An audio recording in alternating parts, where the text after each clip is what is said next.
জয়ের কাছাকাছি গিয়েও ঢাকা ক্যাপিটালসকে শেষ ওভারে জিততে দিল না রংপুর রাইডার্সের মুস্তাফিজুর রহমান। মুস্তাফিজের করা শেষ ওভারে ম্যাচ হাত থেকে ফসকে গেল ঢাকা ক্যাপিটালসের।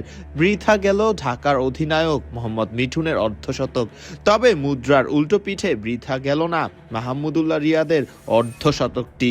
নাটকীয় ম্যাচে বারবার মোড় ঘুরতে থাকা ক্রিকেটে অবশেষে জয় পেল রংপুর রাইডার্সই।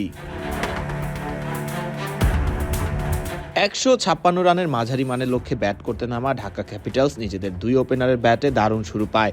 ঢাকা ক্যাপিটালসের দলীয় 51 রানে আফগান ওপেনার রহমানুল্লাহ গুরবাজকে ব্যক্তিগত 31 রানে ফেরান রংপুর রাইডার্সের বোলার কায়েল মায়ার্স। এরপরেই দ্রুত সাজঘরে ফিরে যান আরেক ওপেনার আব্দুল্লাহ আল মামুনও। অধিনায়ক মিঠুনকে নিয়ে দলের হাল ধরার চেষ্টা করেন জাতীয় দলের সহ অধিনায়ক বনে যাওয়া সাইফ হাসান। তবে সাইফ ব্যক্তিগত 15 রানে ফিরলে আবারও কিছুটা চাপে পড়ে যায় ঢাকা ক্যাপিটালস।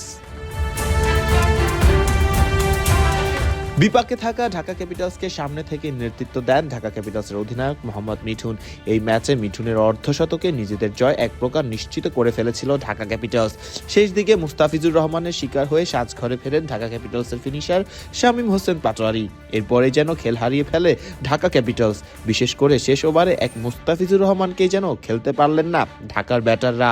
কেন Mustafizur Rahman death over specialist, এইটা দ্য ফিজ আবার প্রমাণ করলেন। মুস্তাফিজুর রহমানের কল্যাণেই হারতে থাকা ম্যাচ নিজেদের করতে পারে রংপুর রাইডার্স। ওদিকে সহজ জয় পাওয়ার মতো ম্যাচে হার নিয়েই মাঠ ছাড়তে হয় ঢাকা ক্যাপিটালসকে।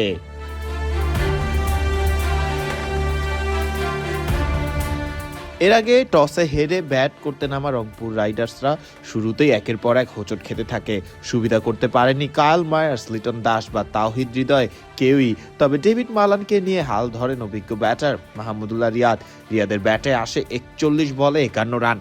শেষ পর্যন্ত 155 রানেই থামতে হয় রংপুর রাইডার্সকে। ঢাকা ক্যাপিটালসের হয়ে 2টি উইকেট পান আফগান বোলার জিয়াউর রহমান এবং 1টি করে উইকেট পান ইমাদ ওয়াসিম, তাসকিন আহমেদ এবং মোহাম্মদ সাইফুদ্দিন। ফারদিন রহমান সকাল, বিডি ক্রিক টাইম।